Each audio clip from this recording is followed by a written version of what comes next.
love going to Broadway shows, but can't go now because Broadway's closed. Join tour guide Tim and Belasco too as they bring Broadway history to you. Grab your Broadway passport for what's in store on your virtual Broadway tour.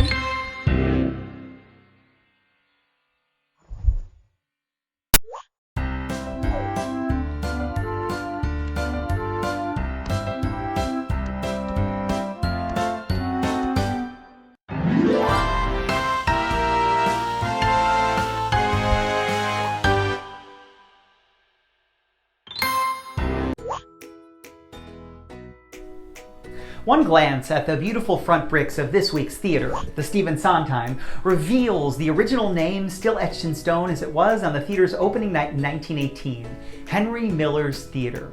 Many theatergoers often mistake Henry Miller for the famous novelist with the same name or famous playwright Arthur Miller, but in fact there's no family relation to either. Henry began performing as a young man in Canada under the watchful eye of his parents before eventually making a name for himself as an actor in New York City. As his popularity grew, Miller sought out a theater of his own. The land on which his theater was built was owned by Elizabeth Milbank Anderson, heiress of the Borden Condensed Milk Company and a New York City philanthropist who had a keen interest in ventilation. So, this theater is believed to be the first Broadway theater ever to utilize air conditioning. For years prior to air conditioning, two huge oscillating fans would pump cool air into the theater before a show began. During the performance, however, the fans were shut off and audiences would swelter in their fancy dresses, corsets, and suits. When central air was introduced at each Broadway theater, it became the star of the show as marquee signs were hung outside advertising the wonders of air conditioning. Oh, the things we take for granted these days.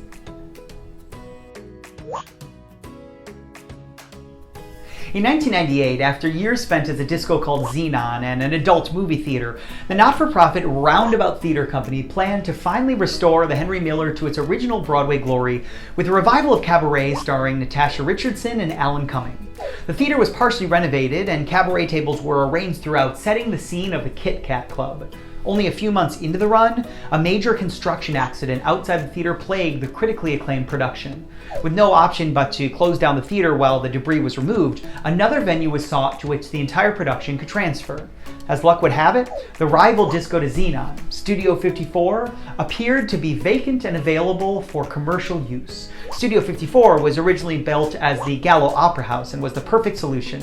With a multi-million-dollar renovation budget, the production was moved intact and would prove to be one of Broadway's longest-running revivals before eventually being revived there again in 2014 with Alan coming back in his Tony Award-winning role as the MC. Life is a cabaret indeed.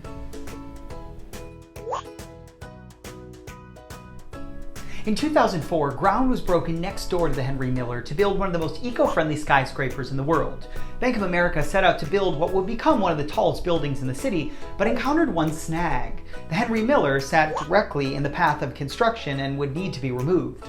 Consulting the Landmarks Commission, it was revealed that only the front brick wall was a historical landmark. The interior of the theater wasn't deemed worth saving, especially since it was most recently a disco. The theater was state regulated, which meant a functioning theater would have to be built in its place, and designs would need to include the preservation of the facade. So, bulldozing the bulk of the theater and digging into the Manhattan schist rock below, the front wall was preserved as a $30 million renovation project swirled around it. Bank of America, not known to be theatrically inclined, took on the task of designing a Broadway theater on their terms, specifically a theater that would be out of the way. And what's the best place to hide a Broadway theater? Their conclusion?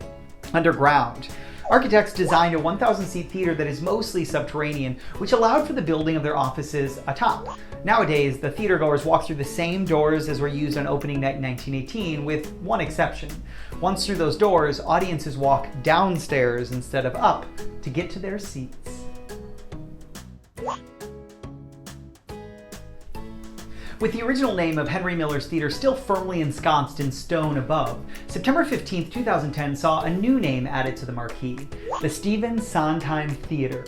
As an 80th birthday present to the writer of such musicals as Gypsy, West Side Story, Into the Woods, and Sweeney Todd, Sondheim flipped a switch in front of hundreds of friends and fans and watched his signature glow for the first time. Nathan Lane, Hal Prince, and other interpreters of Sondheim's work spoke of his accomplishments.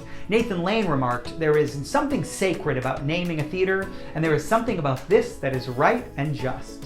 Also present was Tony Award-winning performer Patti LuPone, who had spent an hour in this exact building on September 25th, 1979. The opening night party of Evita was held here when the building had a different name, Xenon Discotheque. In my opinion, and I think Patti LuPone would agree, it's nice to see a building with such a checkered past finally restored to its former glory. Hello!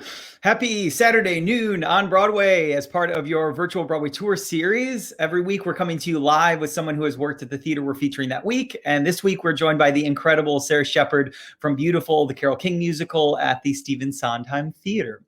For those who aren't familiar with me or Broadway Up Close, my name is Tim Dolan. I'm an actor, the owner of Broadway Up Close walking tours in New York City. For the last 10 years, our tours have unearthed secrets, history, fun facts, ghost stories, and all the things you didn't know that you really want to know about the 41 Broadway theaters. I have an entire team that I call my green team. They're actors and stage managers that are your windows and eyes to the world of our zany, weird theatrical lives, especially now.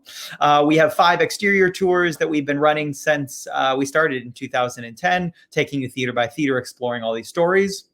A year and a half ago, I opened a gift shop in the middle of Times Square because I thought, why not build a brick and mortar store in the middle of Times Square? That'll be so easy. Sure.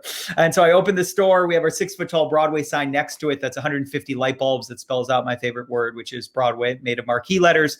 All of that is closed because of a global shutdown or a Broadway shutdown, a global pandemic. Here we are. So all of that is online. We'll talk about that at the end and how you can buy stuff and do all the things.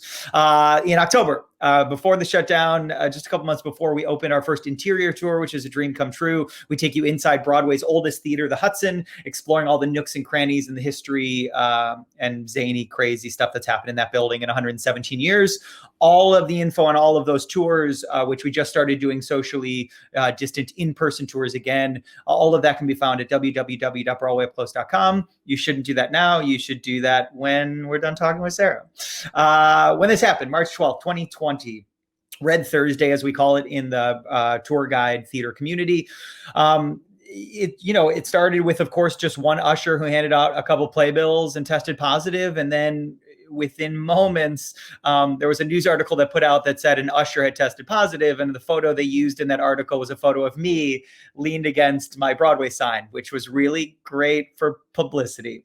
It wasn't. And so for about 20 minutes, I was the face of the Broadway coronavirus. It was really fun. I don't usher. That's not me. It's just a really great stock photo of me looking really great. So that was a great day. March 12th was an interesting moment in my life. I thought, okay, the dust will settle. 2 weeks will go by and away we'll go. And then they said, okay, maybe a month. And I thought, okay, a month. Sure, I can get by, on a month. And then that was 6 months. And then now here we are. I think it's been 207 days or something since we shut down. We're definitely over the 200 mark, and it's been insane. It's been crazy. I missed connecting with people. I missed talking about theater. I missed seeing shows. I missed seeing friends going to work in the neighborhood that is our neighborhood, which is Times Square. And so we started bringing things online. As a lot of people are doing, we are doing this Virtual Broadway Tour Series, which is one fun fact video every day, one theater a week, 41 theaters, 41 weeks, will be done in March 2021. The goal being by the time we hit our last theater that opened chronologically as we go from the beginning to current, that Broadway will hopefully be reopened, and then I can see you in person and life will be great. This week 16, the Stephen Sondheim. We've been doing stuff all week. I hope you've enjoyed the videos, the fun facts, and today should be fun with Sara. How's today going to work? For today's series, we'll learn all about Sara's theatrical journey, her time working at the Stephen Sondheim in Beautiful, the Carole King musical. If you have any questions at all along the way, for her, for me, we're basically open books. So drop them in the comments. We'll weave those into the story as we talk to her. And if you haven't already, I see some of you have, which I love. Tell us where you're from, comment and say hello, because the interwebs doesn't tell me things like that. And so without further ado, join me in welcoming Broadway's Sara Sheperd. Hello. Hi. That's the first time I've talked about my my coronavirus stock photo video. I was like, let's talk about this today. That's crazy, though. Yeah, my phone exploded, and they were like, "What is this? You have coronavirus?" And they were like, "And you're ushering now?" I was like, no, abort. So it was Oh really my great. God. March 12th. Hi, Yeah. happy Saturday Noon on Broadway. How are you? Thank you. I'm good. I'm good. Where are Currently in, you? Yeah, where are oh, you? I was just gonna say I'm in Toledo, Ohio, staying with my Sure. sister right now, visiting the fam, I love that. which is really nice. But basically been in New York during the whole pandemic. Yeah. Okay. Uh, Crazy. crazy. Insane. Yep. We'll talk all Totally about that. insane. Let's talk about like happier things first. Let's talk Yeah. about, tell us, for those who don't know you and aren't lucky enough to know you, will you tell us where you're from, where you grew up, when you first like got bit by the theater bug, and then how that translated if you went to school for musical theater? Get us to like a basic mini version of Sara up until you got to New York City and start auditioning. Yeah, totally. So I'm from Toledo, Ohio. Okay. I come from a pretty artistic family. My mom was an art teacher, and my dad is a piano player. So we grew up singing in the house. And my sister is a singer as well. She went to school for musical theater and now teaches theater. So Crazy. it was just, yeah, always, we were always singing in the home. And then we started taking classes at our community theater downtown. And then that's sort of, and I was 5 at the time. So that's sort of where I got bit. And Toledo And Theater is, or Toledo Theater, Toledo, Ohio is the Valentine Theater. Is that right? oh my God, yes. Yeah, we on Yes. Altar Boys on Tour 8,000 years ago, we played the Valentine, and I was like, It's "What is beautiful. this? It's Yeah, beautiful." And I was they like, redid it. "Toledo, really?" Yes, Yeah, they got it. that is sort of, yeah, well, like where tours come through. The community theater is called the Toledo Repertoire Theater, which is like actually in this old church downtown. Okay. And it was sort of like our second home. I mean, we were there all the time. What was the Yeah, first so show then you did in community theater? um okay, I think it was a production of Snow White, which Sure. sounds random that I don't really remember it, but then we did Oliver, and I was definitely an orphan, Yeah, the classics. Annie of thrown in course. there, of course. Of course. um yeah, so that, and then I went to a big public high school, but they had a great theater program, so I got to do I did theater obviously in high school. Okay. And then I ended up going to school at Cincinnati Conservatory of Music for musical Sure. theater. And And that did took me you directly to audition? New York. And did you audition for a million schools? Was it you had your eyes set on CCM because it's Ohio and because it's so prestigious? I auditioned for 4 schools, mainly Okay. ones that were in state or gave good scholarships. And I'm just lucky enough that Cincinnati is prestigious and in Ohio. So Yeah. it just worked out. Honestly, it was like lucky, and I feel really grateful to have had that education and not had to have had a whole lot of student debt, Yeah. So Yeah, for really sure. lucky with that.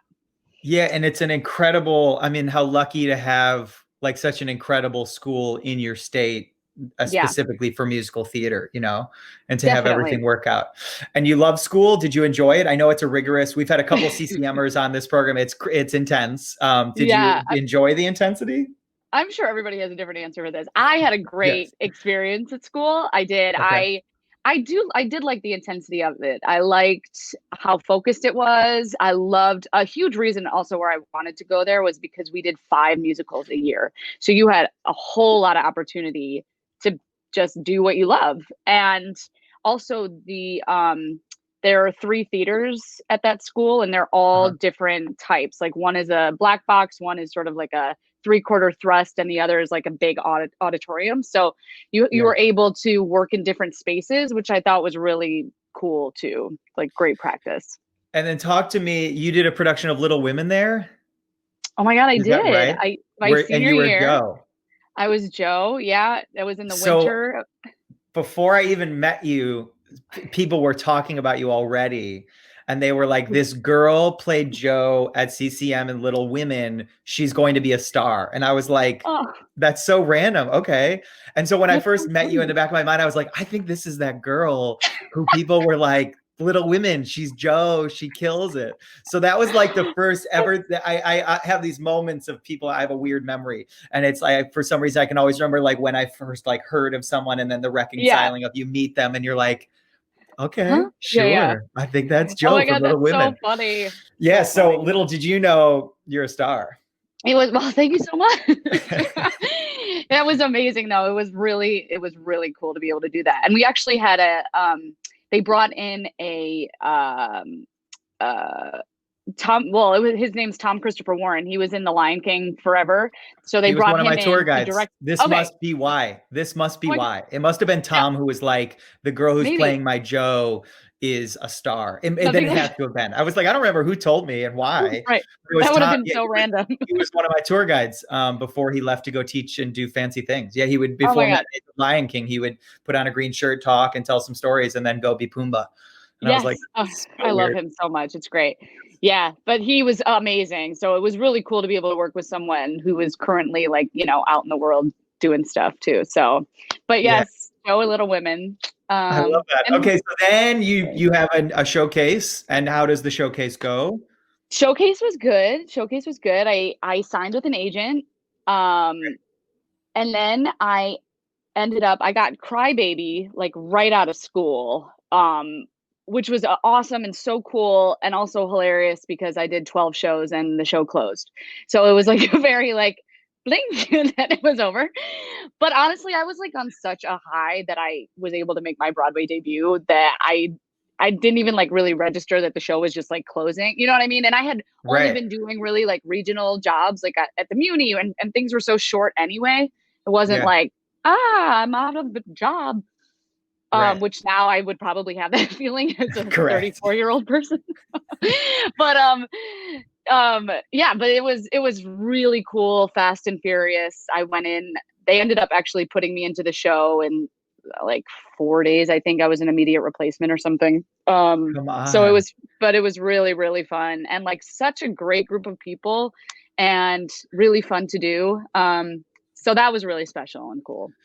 Wild. Yeah, I loved it. I loved it. The polio. You remember the picnic cigarette and box?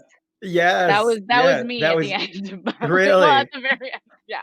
My Broadway debut bow was in a cigarette box in like fishnet tights and a heel. I'm like, hey,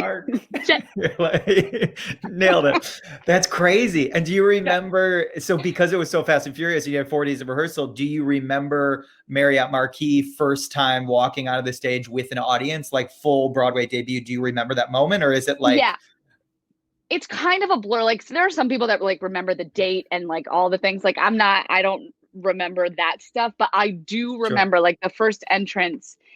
I was not a square as they called it, you know, like the prude people. I was a drape. And so I had to enter on stage right and like sat down next to the car. Yeah, I do remember that moment and thinking like, God, this is crazy. And the Marriott is huge, like huge, so much bigger than the Sondheim.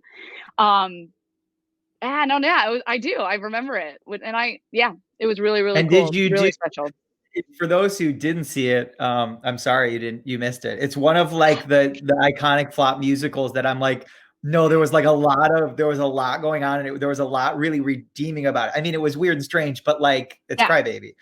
Yeah, it's super fun. The music was really fun. Yeah. The dancing was incredible. Like, there's like a part where, that's what I was going to ask you. There's a part where you're like in a swamp or something, and the girls are like behind some like foliage, and it's like lots of legs and things coming up.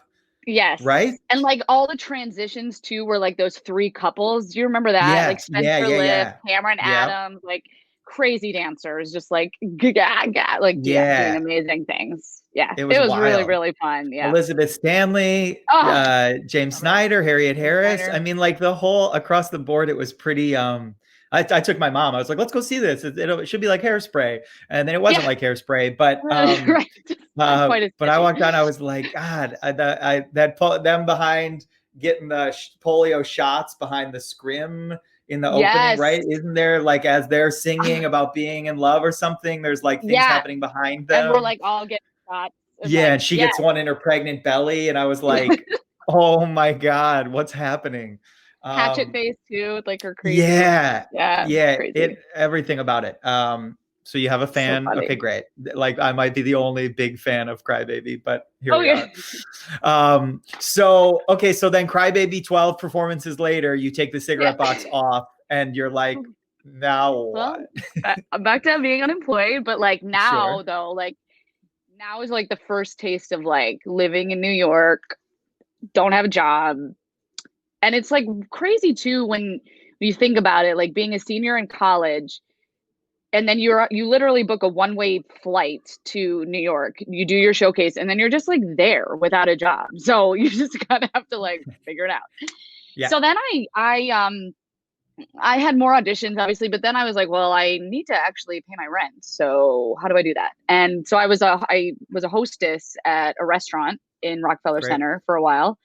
And then I booked the Legally Blonde tour. Sure. And which was awesome and so fun. And those people from that tour are still like family today. It was so fun. It seems like that's a pretty close group of you guys, specifically the tour cast. Yeah. It was really, really special and cool. And then I did that for about 5 months. And then I booked Funny Girl in Chicago at the Drury Lane Theater. Yes. And that was it was really cool because it was a 3-month run. Well, I guess 2 months with rehearsal, but Sure. which was like a really good, I felt like a long run for a regional show. You know, normally you do maybe 2 weeks, 3 weeks max. Right. So I felt really grateful to sort of like be able to like dig into Fanny Brice a little bit and have time playing her, you know? So I did that for 3 months. Is there video footage that exists of this? There's got to be like YouTube B-roll somewhere. We're gonna look. You guys should all don't do it right now, everyone watching. But okay, we're gonna find this. I did not know this happened, but I'm sure you crushed it. Thank you. It was really fun. It's at the Drury Lane Theater. I think that's what you have to look on YouTube. I don't know. Okay. But yeah, it was a blast. That's something too. Like I was 24 at the time. That was 10 years ago. Yeah, like, could do anything. And that's one role too where I'm like, God, I'd love to have another crack at her again with a lot more years under my belt, you know, having lived a little more life. There's talks, or there were talks pre-COVID that it was coming back. So, you know. Yeah, I don't know. Yeah. Maybe and they had talked about that too with Lauren Ambrose. Was that right? That one fell through. Like at the last minute. That one was sad. Yeah, that was really sad. Everyone left their Broadway shows to do that show, and then then it didn't open. Happened. And I was like, oh my, that was devastating. That was a bad day in the neighborhood. This one, there was rumors of Idina Menzel coming and doing one. So I don't know. It's gonna be epic, whatever the revival. I mean, because it hasn't been revived. It's gonna be like amazing. I hope it's gonna be amazing when it happens. We can't wait to see you in it. You're gonna be so good in that. Oh god. Yeah, great. Okay, so then fast forward through Legally Blonde, Funny Girl. Where does beautiful land in your life? Yeah. So I mean, to be fair, after Legally Blonde, I did not book a job for about a year and some change. So I worked at the W in Times Square. I worked at the front desk, checking people in, checking people out. And then I did a couple regional jobs. And then and I actually had done a reading of Beautiful before it was called Beautiful. I knew it was about Carole King, but that was in like 2011. Okay. And that was like a 1 week. They were just trying to figure out what they wanted to do with it. And, you know, I just knew it was about Carol and Jerry and Barry and Cynthia. And then 2013 came along, and that's when they started to audition. And this process was probably the longest audition process I've ever been a part of. I went in a few times, call me back, and then it was like a month later maybe when I went in for the final callback, which they were just kept telling me like, you're in the mix. And I sort of in the back of my mind thought, I feel like they're considering me for a swing, and it's going to be sort of how the cards fall. You know what I mean? If I'm right to cover, it's just a puzzle. And sometimes have you ever done that before? Yeah. Right. Swung? Yeah. I've never swung. I've understudied before, but I had never swung, like been an offstage track. And I have to say, I loved it. I loved it. Yeah. I loved being able to like play a bunch of different things. I honestly loved that I didn't have to be on every show. I learned that about myself. Run. Yeah. Yeah. And I think too, that's why I was able to have done the show for the whole time because You I did the wasn't entire run, burnt right? out. I did the whole run. Yeah. Wow. I took 2 or 3 months off to go do something else. But that was even kind of early on. But I was there the whole time. Yeah. And I just wasn't burnt out. I just loved that job. I loved my job. It was a great job. Wow. That's Yeah. incredible. Okay, so Tom, who we love, he says, hi, Sarah. He said, I got to see you play Carole King on one of my 5 trips to Beautiful. He loves Beautiful. We love Tom. It all works out. Did you ever get to meet her, Carole King? And if so, talk about what was like to meet her and then play her and all of that. Yeah. That was actually, you had asked me like, what are your most memorable moments about the show? And the top 2 are meeting her the first time because no one knew she was coming except like there were like 2, it was I think 2 stage managers and the producers knew. And, as a swing, I don't have to stay till the end of the show if I'm not on. So I'm like heading out and one of our producers is coming up to the green room not to the green room, coming to the stage door. And he's like, you don't want to go home tonight. And I'm like, okay. But I don't know what's going on. So I just go back in and I go back out to the front of the house to just watch. Yeah. Sure enough, they're doing Broadway Cares, Equity Fights AIDS, the speech. Jared Spector. And then out from stage right, she just comes walking and this is on YouTube. So if you haven't seen this video, you should see it. Yeah, and it's wild. The reactions are real. Everyone was like, ah, Jesse's like, oh God, I just did your whole life in front of you. And she's everything that you want her to be. She's exactly how the show portrays her. She is so warm and loving and open and grounded, kind of like everything you get from her music. I mean, she's amazing. Wow. And then the other time at the 5-year anniversary, this was so cool. They had her come and she rode. So if you haven't seen the show, at the end, she basically comes out and sings at Carnegie Hall. She sings Beautiful and it's a big grand piano. So what they did was Shalina, or no, it wasn't Shalina. It was Shalina or Sarah Bacco. I can't remember. They exited the scene and then out rolls Carole King, except you don't know this at the time. She rode the piano out in the dark and then the lights came on and it was her and she was sitting there singing Beautiful. So in a way she was playing herself in the play. It was so cool. Wow. And I got it all on, which is kind of illegal, but I was definitely in the back like, holy crap, this is amazing. That's wild. And she just rocked it out. Yeah. She and Jason Howland, they had worked on it before, together. Cause she had to fake piano play, which is hilarious because normally she's just playing for herself. But they had to work out the tempo because it's what she's used to is not quite what we do in the show. It was just really that's a crazy wild experience. Yeah. And meta and all of the things. Totally meta. Yeah. And so did you, because you were there so long, did you have any sort of did she know who you were? Was she pretty familiar with people in the cast? How did I don't know. I've never done a show where the person it's about kind of is just there frequently over 5 years. Yeah. I mean, she popped in over the whole time. She probably came 5 or 6 times, maybe max. So not a whole lot, but I'm the worst. I never want to ask for selfies with people. I honestly did not get a selfie with her until it was when Melissa Benoist was in the show and she came. So I was year 4 or something.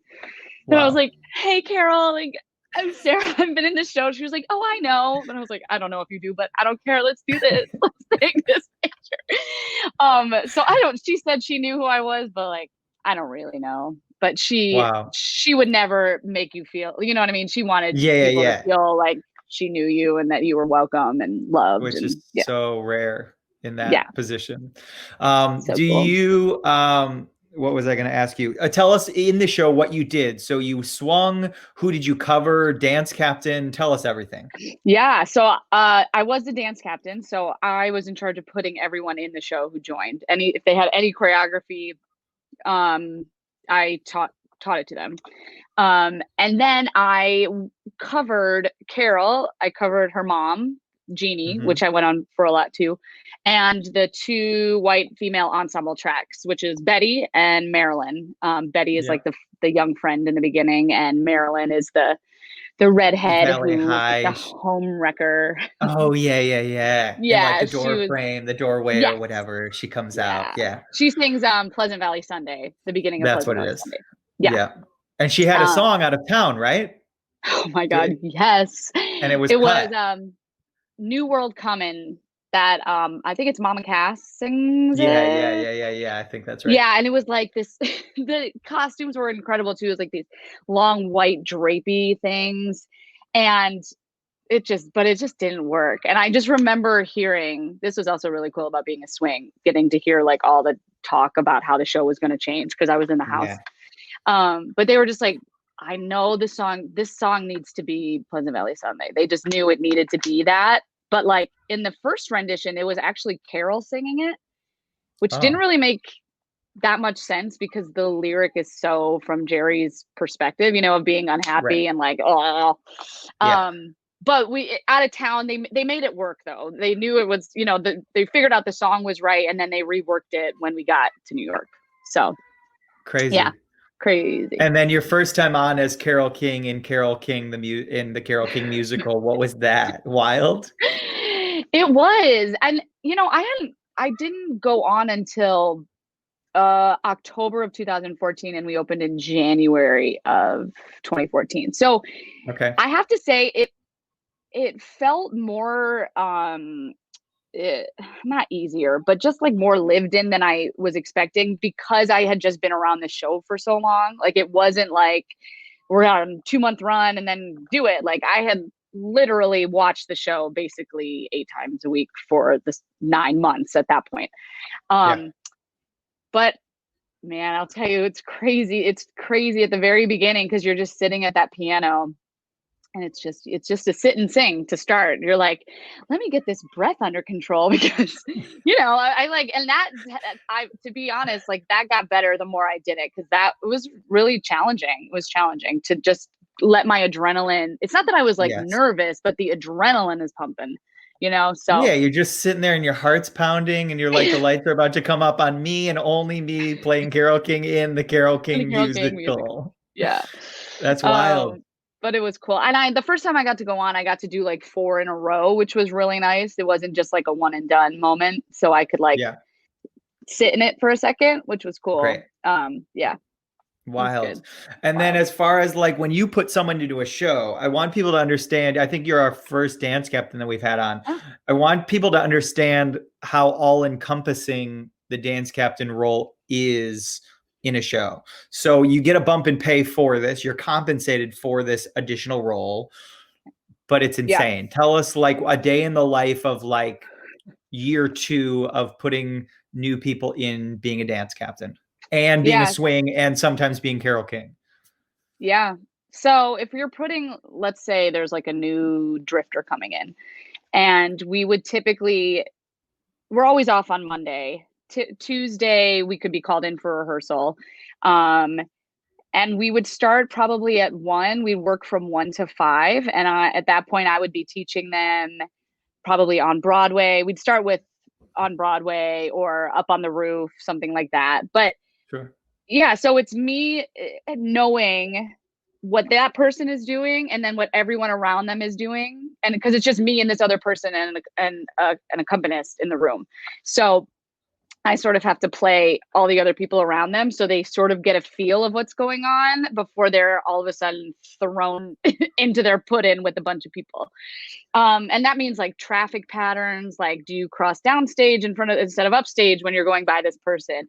Are you holding a pencil? Do you have a coffee cup? Do you have your cigarette? Like it was different for everybody. So that, so it's pretty like detail oriented in that respect. And then auditions, equity auditions, all of those, that's you running all those? We had, we brought on Joyce Chittick, who is amazing. She was our dance associate, starting, I think like maybe the end of year 2, beginning of year 3, maybe something like that. And she actually did a lot of those when she wasn't able to be there because she was out on the road or something, cleaning up the tour. I would I would be the one to run it. Which I haven't done a whole lot of. So talking about like figuring out how to notate, yeah, things like I was learning on the fly because I just hadn't done it yet. So I'm like, all right, here we go. Yeah, that's wild. Yeah. Yeah, it's a whole other life that the dance captain Like 2 always hats. all the hats. Yeah. And that one hat is like Bartholomew Cubbins. This is a Dr. Seuss reference. He's the guy who had 1,000 hats, and every time he took a hat off, there was another hat. Okay. Yeah. I don't know why. I was like, what? This is where we're going. This is where my brain goes. You're welcome. Sure. Happy Saturday morning. Happy Saturday. Bartholomew Cubbins. We didn't think it would happen today, but it happened. All the hats, lots of hats. Tom, who loves Beautiful, has another question. Tom, hi. He says, random question. One of the things I noticed in Beautiful is that there's a lot of purple costumes, lighting, etc. Is there any significance to this? I asked this at the stage door once and no one knew. LOL. Anything? Don't, unless like Alejo Vietti is like secretly in love with purple. I don't know. I don't think there's significance. I do know so much of the costumes are based on what the lighting situation was, because like I think of our all of our costumes in the bitter end. Like if you would just look at them on a blank stage, you'd be like, God, it's so dark, and like, and then you throw the lights on them. And it was like a totally different thing. Or same with Pleasant Valley Sunday. Some of those costumes up close, you'd be like, what the actual heck is happening? Like, this doesn't make sense. And then you throw lights on it, and it is a whole other deal. But I don't know about purple. I'm sorry, Tom. I wish there was something cool. I will tell you, purple and green usually signify evil. So a lot of costume design, you'll notice that all of the Marvel characters, any of the really evil ones, are all purple or green costumes. And this is like subtly, this is like our subconscious reads those colors as evil. Interesting. And so but then in marketing, they really like those colors because they really pop. And so I've sat on panels where the marketing department of one show is talking to the costume department, and they have very differing opinions about like, that makes sense. So like Cinderella originally was in a light green dress, and William Ivy Long was like, I don't know why we ever did this. That reads evil. She has to be white. White is pure, green and purple are evil. And so there's nothing about Beautiful that's evil. So that's why I'm like, I don't know. But usually.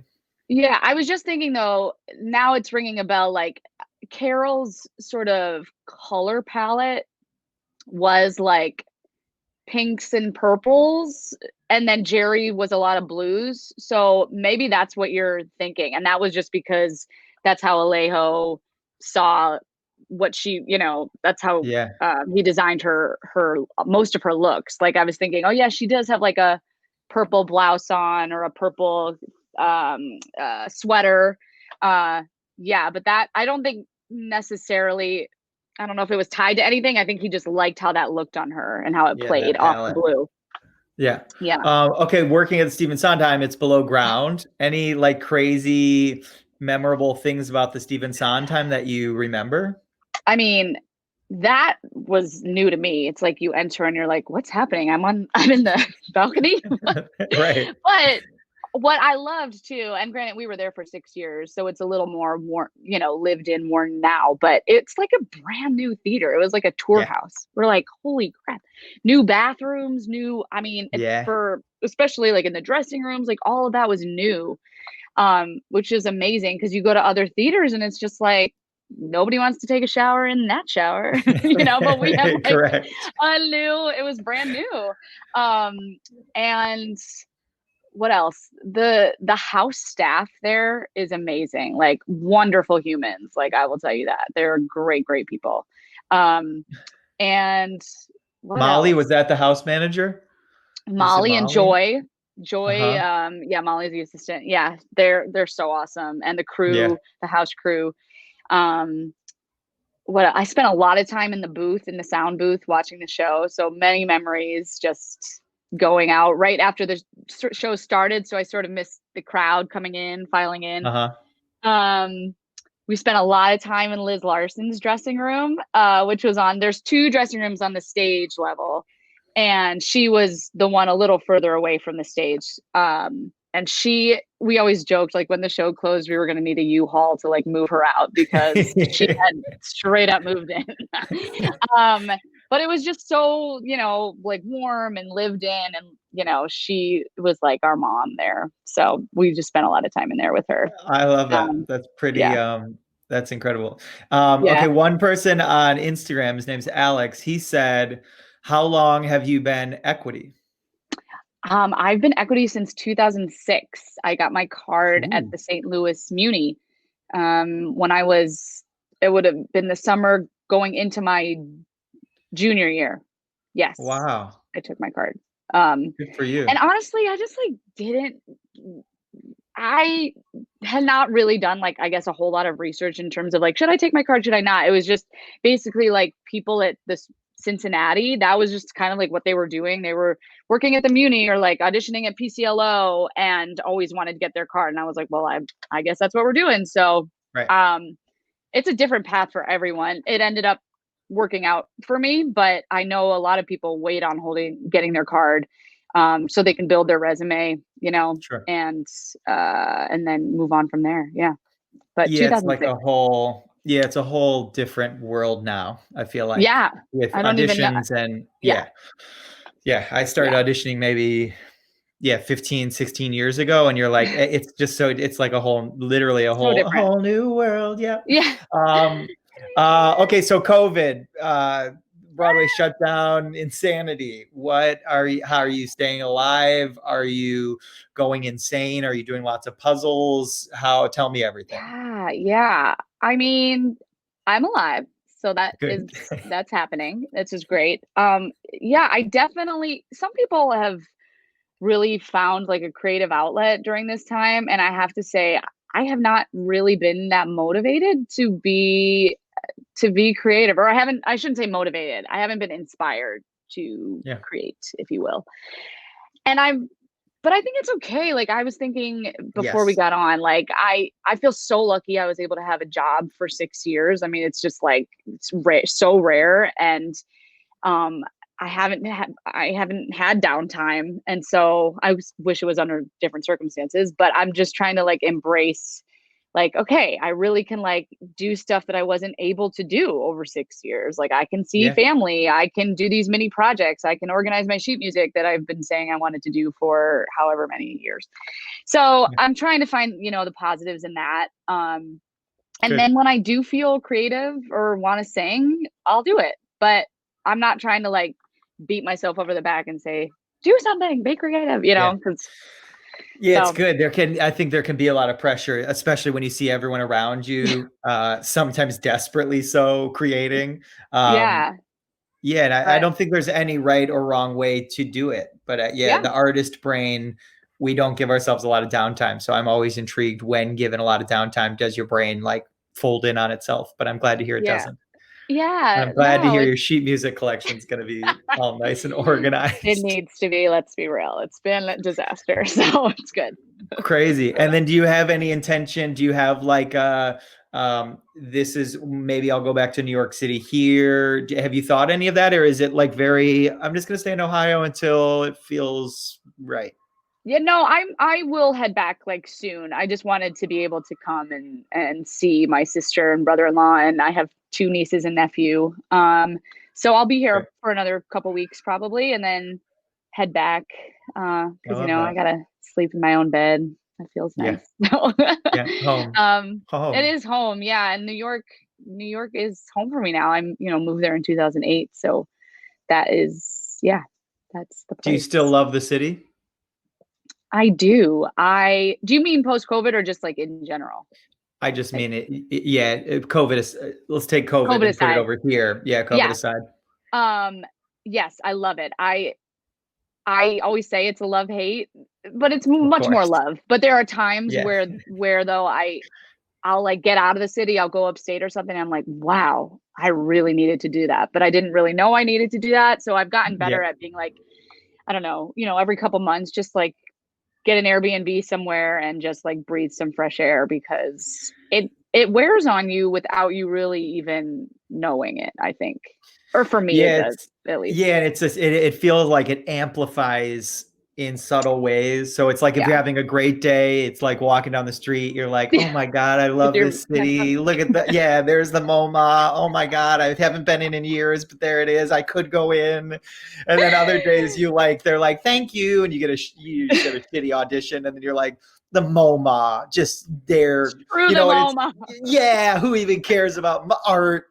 And it's it's a city that amplifies. To me, it's like whatever emotion you're feeling, it makes you feel that emotion, which can be daunting and throw COVID into the mix, and it just it's great. You've been awesome. How should people follow you? Is Instagram a place that if we want to know about Joe from Little Women at CCM, that's where we should follow? Yes, my handle. Oh yeah, thank you at Shep Nails It.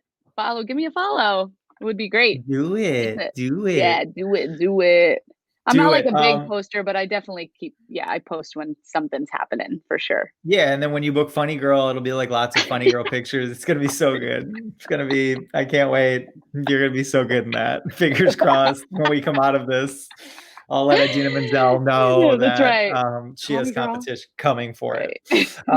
You've been awesome. Thank you for spending a little portion of your COVID, your Broadway shutdown, your Saturday with us. My pleasure. I continue, good luck with the rest of it. Welcome back when you get here. And we'll see you soon enough. We'll be walking through Times Square, running into each other, and back to the old days of back in the neighborhood. That's right. I can't wait. Thank you so much for having me. This was awesome. Of course. Thanks for sharing all your little insights, and we'll see you again soon. Okay, bye. Bye. She's wonderful. I think there should be we should do a catalog of the first thing Tim says when the guest, quote unquote, leaves. And I think every time it'll be some really nice adjective. But she's wonderful. And you can see very similar, I think, to Carole King. She's real and she's honest and she's genuine. I like to think it's probably the Midwest upbringing. I'm from Michigan, so it's like you heap lots of jadedness on us after years, but still somewhere under there, we're like, I know, but gee willikers, it's all going to be fine. In a Broadway shutdown, that helps a lot, that little Orphan Annie optimism, as I call it. But you could see why someone like that would succeed in life, succeed in New York City, and, get to New York City and barely have time to open up her suitcase. And then someone's like, hey, be in this show for 12 days. So you can see all that, or I hope you saw that through your computer screen. Thanks for those who joined us. As always, if you want to join for an in-person tour, if you're local or visiting New York City, if that's a thing that you're going to start doing, we are available for in-person tours. This week we had 5 of them, so it felt like old times, even though next week I think we only have 2 and we're back to Broadway shutdown days. But little by little, one tour closer to Broadway, one day closer to Broadway. We're getting back to normal slowly but surely. Next week, I have been painting my life away and cutting all kinds of new merchandise that we're about to drop in anticipation of both Halloween and then Christmas that's coming up. So all kinds of new stuff that you'll see soon. So if you want to find all of that, you can do that on our website, www.broadwayupclose.com/souvenirs. And we ship very fast and we make lots of new custom stuff. And there's some really new, cool custom stuff that I think you'll love. For the 8 of you who are sitting and watching, you'll get the first ever sneak peek of life. So Caitlin Kinnunen from the prom, she was here a couple weeks ago, and she quipped mid-conversation that, Broadway theaters are weird as shit. And I think one of you, Tom, or someone said that should be a keychain. Well, welcome to my life where we make everything ourselves now. And so you'll get the first ever sneak peek of our new keychain that's dropping this week, which is Broadway theaters are weird as shit. And then it's signed on there. You can't see because I can't figure out my life, that it says Caitlin Kinnunen. And so we're going to make them custom in the fact that you can pick, we'll have a plethora of colors that you can pick. We're making each one custom. I don't imagine we'll sell 8,000 Broadway theaters are weird as shit keychains, but hey, you guys always surprise me. So, welcome to my niche Broadway life and the Virtual Broadway Tour affecting my merchandise sales. Here we go. Jacob says, I can't believe you actually did it. Jacob, I don't know you, but welcome to my life. Don't ever challenge me with a good merch idea because I will find a way to make it. Lots of paint testing in my life this week, but we did it. So that'll be unveiled in the next couple days. But there's your official sneak peek. You guys have been wonderful. I look forward to these every week, both seeing these incredible, talented people and hanging out with them, but also feeling like spending some time with you guys, which is always wonderful. So thank you for that. Next Wednesday, you're going to see lots of this on our social media, but next Wednesday with Playbill, we have our live Hamel tour. It's in 2 parts, part 1 and part 2, hence 2 parts. Wednesday is part 1, where it's half of our Hamel tour. And then, of course, part 2 is the finish of it, where they died, him and Eliza, where they're buried, and the stock exchange and all of that. So if you've never done our Hamel tour, maybe this is a great time to do it virtually. Similar format to this, where it's live, photos, all kinds of fun stuff and stories. And we have a good time. So if you haven't, you can head over to playbill.com/selects, and that you pick up a ticket there. I think it's $12.99, and I'll be worth it. It'll be worth $12.99, I promise.